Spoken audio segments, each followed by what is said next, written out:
Hi again, Faria Doctor, Certified Feldenkrais Practitioner, here for part 2 of easing your neck pain and stiffness. So I mentioned before that the eyes have a lot to do with how the neck functions. This ocular motor reflex helps control the muscles of the neck. Interesting. So if you, for example, were going to walk up the stairs with your eyes closed, it would be very difficult because you would have to calibrate the height of each step. But when you see it, you don't have to. Your muscles know what to do. So the eyes help organize the muscles of your body and your neck. So what we're going to do is a movement that involves decoupling the tension involved with the eyes and the neck. Simply, you're going to look up and tip your head up a little bit and look down and tip your head down and just notice how far you move comfortably. You don't want to stretch like I mentioned before.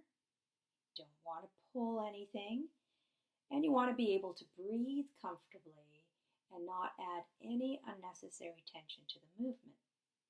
So it's a very slow, easy movement that you can do 4, 5, 6, 10 times if you want.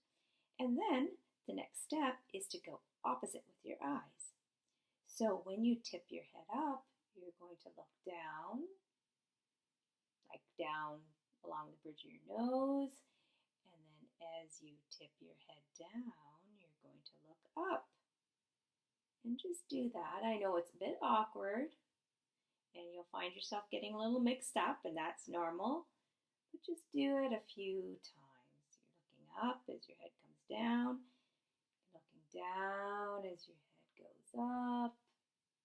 Sorry, I'm getting mixed up too. And then you're looking up as your head goes down. And of course, you're going to notice that you can't move as far because there's a limit in the movement of the eyeball.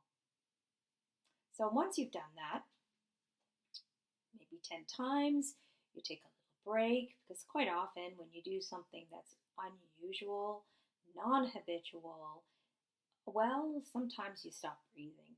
So just come back to your midline, take a couple of breaths, and then go back to the original movement of looking up and looking down.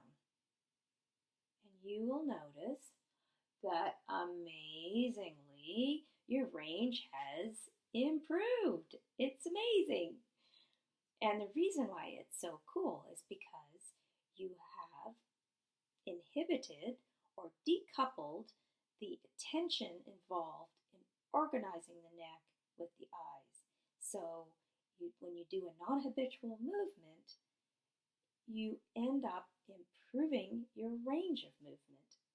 It's a real cool neurological trick. You can do it anytime during the day. If you're doing any kind of movement where you find your neck is starting to get tense, up or down, or at the base of your neck, because that's where a lot of the times it starts building, that's a lovely, lovely thing to do. So stay tuned for part 3 of easing your neck pain and tension. Thanks for joining.